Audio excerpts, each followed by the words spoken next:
श्री शिवाय नमस्तुभ्यम all of you. Welcome our YouTube channel के आर साहू क्लास। तो गाइस, आज की इस वीडियो में आप लोगों को बताने वाले हूँ पैट्रियटिज्म का हिंदी समरी, जो क्लास 10th इंग्लिश बुक का फर्स्ट चैप्टर ही है। पैट्रियटिज्म को किसने लिखा? रामेंद्र कुमार जी ने, जो कि इंडियन राइटर हैं। इनके बहुत सारे ऐसे बुक्स हैं जिनको फॉरेन लैंग्वेज में ट्रांसलेट किया गया है, जो बहुत ही फेमस है। ठीक है, चलिए वीडियो को फिर स्टार्ट करते हैं। पैट्रियटिज्म, ठीक है, इसमें इस चैप्टर में बताया कि पैट्रियटिज्म क्या है। इसी चीज को इस चैप्टर में पूरा बताया गया है। इसमें जो तीन फेमस कैरेक्टर है, जो मोस्ट इम्पॉर्टेंट कैरेक्टर है, एक तो नाना जी है, नैना और अजित। ये तीनों आपस में बात करते हैं और नाना जी कैसे स्टोरी के माध्यम से उन बच्चों को यह समझाते हैं कि पैट्रियटिज्म क्या है, उसी को इसमें बताया गया है। इसके स्टार्टिंग में अजित जो है अपने नाना जी से पूछता है कि नाना जी, पैट्रियटिज्म क्या है। तो उसकी जो बड़ी बहन है, अजित से बड़ी है नैना, वह बताती है कि अजित, पैट्रियटिज्म का मतलब होता है जेल जाना या फिर फांसी पे लटकना। जैसे महात्मा गांधी जी, चाचा नेहरू जी जेल गए थे, या भगत सिंह जो फांसी पर लटके थे, इसी को पैट्रियटिज्म, देशभक्ति कहा जाता है। ठीक है, तो इतना सुनते ही नाना जी कहते हैं, हाँ नैना तुम सही कह रही हो, लेकिन मेरे ख्याल से मैं ये सोचता हूँ कि जेल जाना फिर फांसी पे लटकना ही देशभक्ति, पैट्रियटिज्म नहीं है। हम छोटे से छोटे कार्य करके भी देशभक्ति कर सकते हैं। नाना जी बच्चों को बताते हैं कि एक बार 26 जनवरी को परेड चल रही थी स्कूल में, जहाँ राष्ट्रीय गान का धुन चल रहा था, बच्चे राष्ट्रीय गान गा रहे थे। और नाना जी बताते हैं कि कैसे वे एक जगह पर सावधान की स्थिति में खड़े हुए थे और उस राष्ट्रीय धुन का सम्मान कर रहे थे। लेकिन नाना जी ये भी बताते हैं कि दुर्भाग्यवश वो अकेले ही वहां पर खड़े थे। क्यों? क्योंकि उनकी जो बेटी है, ठीक है, मतलब जो नैना के उसके माता पिता हैं, वे अपने काम में व्यस्त थे। उनके पिताजी हैं नैना के, वो सुबह सुबह चाय पी रहे थे, अखबार पढ़ रहे थे, और जो नैना की मम्मी है वह जो है फोन पर बातें कर रही थी। इस वजह से नाना जी अकेले ही उस राष्ट्रीय धुन का सम्मान कर रहे थे। ठीक है, इतना सुनते ही बच्चों को ये समझ नहीं आता कि ये आखिर पैट्रियटिज्म क्या है, देशभक्ति क्या है। मतलब छोटे छोटे कार्य करके हम कैसे देशभक्ति कर सकते हैं। वो बच्चे भी छोटे हैं तो उनको समझ में नहीं आता है। ठीक है, तो नाना जी ये भी बताते हैं कि हमारे कंट्री में पहले क्या होता था कि जो सिनेमा हॉल से वहां पर जैसे सिनेमा खत्म होती थी तो राष्ट्रीय धुन चलाया जाता था। तो अब गवर्नमेंट ने क्या किया, डिसाइड किया, और अब राष्ट्रीय धुन नहीं चला जाता मूवी खत्म होने के बाद। तो ऐसा क्यों किया? क्योंकि जो लोग हैं, जैसे मूवी खत्म होती थी तो बीच में खड़े हो जाते थे जब राष्ट्रीय धुन स्टार्ट होता था, तो अब जो चिल्लाया करते थे, गाना को गाया करते थे, इससे जो हमारे राष्ट्रीय गाने उसका अपमान होता था। ठीक है, इसीलिए गवर्नमेंट ने यह डिसाइड कर लिया, निर्णय ले लिया कि अब से किसी भी सिनेमा हॉल्स में राष्ट्रीय धुन नहीं चलाया जाएगा। ठीक है, इतने में बच्चों को समझ में नहीं आता है कि देशभक्ति किसे कहते हैं, पैट्रियटिज्म किसे कहते हैं। तो नाना जी कहते हैं, तो नाना जी उन बच्चों को समझाने के लिए कि पैट्रियटिज्म क्या है, इस चीज को समझाने के दोनों बच्चों से नाना जी कहते हैं कि बच्चों, मैं तुम्हें यहाँ से 100 किलोमीटर दूर हिमपैट एक जगह गांव है, जहाँ पर मैं तुम दोनों को पिकनिक के लिए संडे को ले जाऊंगा। ठीक है, और उसके बाद मैं तुम्हें वहां पर एक रियल स्टोरी बताऊंगा। ठीक है, फिर संडे को वे लोग सुबह फर्स्ट ट्रेन हिमपैट के लिए बैठते हैं और उसके बाद वे पहुंच जाते हैं एक टीनी डस्टी रेलवे स्टेशन पर, जहां पर उन लोगों को लेने के लिए पहले से एक हट्टा कट्टा व्यक्ति जो कि धोती कुर्ता पे होता है, वो उन लोगों को लेने के लिए आया होता है।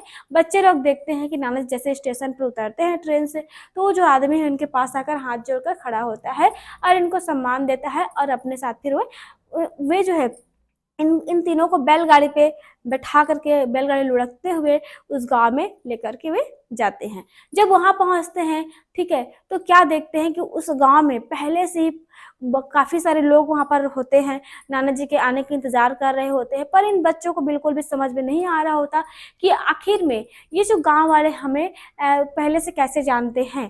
इन बच्चों के दिमाग में चल रही होती है। फिर आधा एक घंटे के वो लोग आधा एक घंटा आराम करते हैं, नाश्ता वगैरह करते हैं, अपना भोजन कंप्लीट करके आराम करने के बाद बच्चों को कहते हैं कि चलो अब मैं तुम्हें पैट्रियटिज्म किसे कहते हैं मैं तुम्हें समझाता हूँ।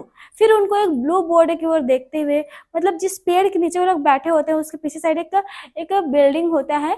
ठीक है, उसको दिखाते हुए कहते हैं, नाना जी देखो बच्चों वो क्या है, वो एक अस्पताल है। ठीक है, अब एक कहानी बता रहे हैं, वहीं से स्टार्ट करते हैं। तो नाना जी बताते हैं कि 10 साल पहले की बात है। एक आकाश नाम का लड़का था ठीक है, जो अपने पढ़ाई कंप्लीट करने के बाद एमबीबीएस करने के लिए वो फॉरेन अमेरिका चला गया, और उसके साथ ही साथ उसके और 10 दोस्त भी थे, वे लोग भी फॉरेन पढ़ाई करने के लिए गए। ठीक है, वहाँ फॉरेन में पढ़ाई करने के बाद जैसे उनका डिग्री कंप्लीट हुआ तो उनके जो बाकी जो दोस्त थे वह सेटल हो गए, लेकिन आकाश है अपने कंट्री को वापस आ गया।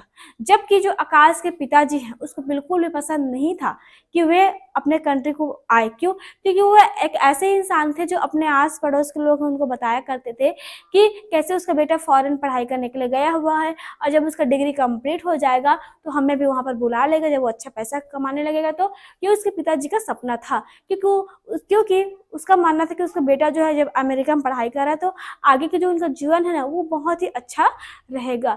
आकाश जब फॉरेन पढ़ाई करने के लिए गया तो वो इंडिया में ही बहुत ज़्यादा स्ट्रगल किया था, जिसके लिए उसको स्कॉलरशिप भी मिला था, और उसी से वो पढ़ाई करने के लिए बाहर गया था।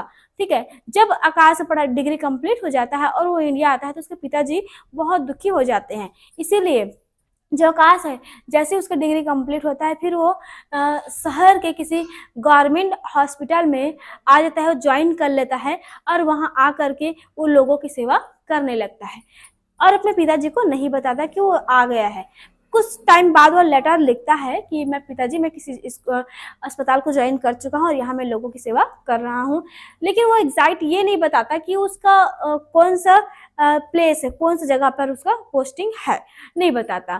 फिर कुछ समय बाद होता क्या है कि जो आकाश है उसको पता चलता है कि पास के किसी गांव में महामारी फैली हुई है, वायरस फैली हुई है, जिससे लोग जो है मर रहे हैं और उन्हें अच्छे डॉक्टर की आवश्यकता है। क्योंकि आकाश का मानना था कि वो अमेरिका से पढ़ाई करके भारत आएगा और भारत आ करके वह यही लोगों की सेवा करेगा, क्योंकि अमेरिका में बहुत बड़े बड़े डॉक्टर हैं, वहाँ बड़े डॉक्टर की आवश्यकता और नहीं है, और हमारे देश में हम बड़े बड़े डॉक्टर की ज़रूरत है।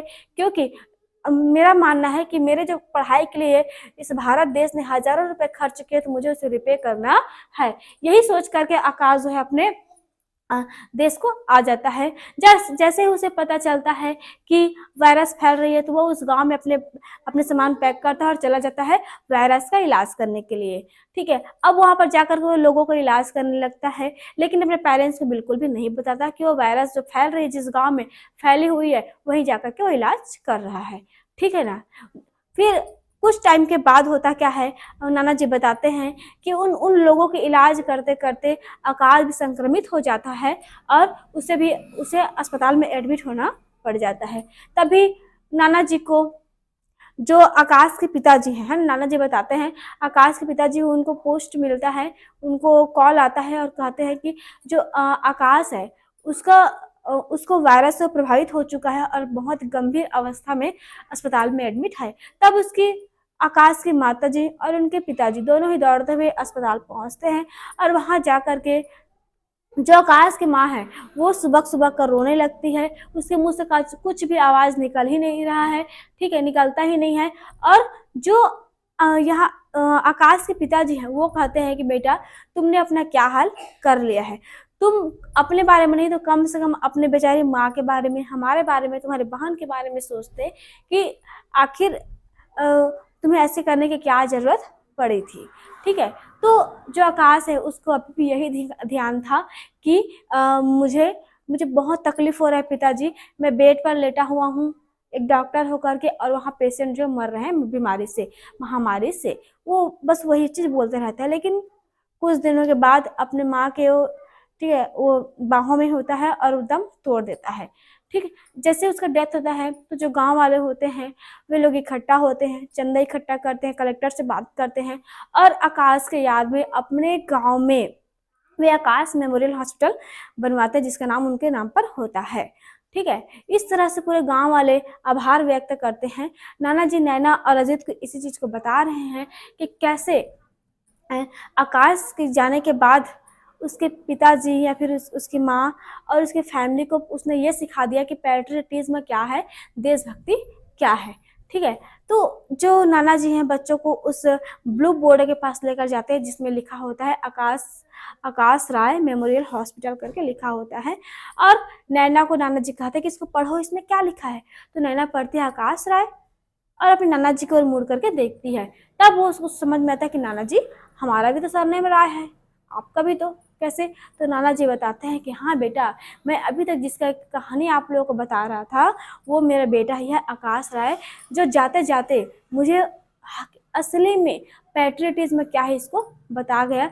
तब से आज तक मैं छोटे छोटे वर्क करके, छोटे छोटे कार्य करके देशभक्ति करने का पूरा प्रयास करता हूँ। इस तरह से नाना जी पैट्रियटिज्म को बहुत ही अच्छी तरीके से समझाते हैं उन बच्चों को, क्योंकि बच्चे छोटे हैं, उनको समझ में नहीं आ रहा था ज़्यादा एक्सप्लेन करने से, इसीलिए उन्हें एक रियल स्टोरी के माध्यम से नाना जी समझाते हैं कि देशभक्ति करना बहुत ही आसान है। अगर हम अपने कल्चर, अपने राष्ट्रीय गान, राष्ट्रीय गीत है ना, अपने लैंग्वेज, अपने एक बड़ों का अगर हम सम्मान करते हैं तो ये भी एक पैट्रियटिज्म ही है। आई होप गाइस आप लोगों को समझ में आया होगा कि पैट्रियटिज्म किसे कहते हैं। तो अगर आप लोगों को समझ में आया तो मुझे कमेंट में जरूर बताइएगा। मिलते हैं फिर नेक्स्ट वीडियो में।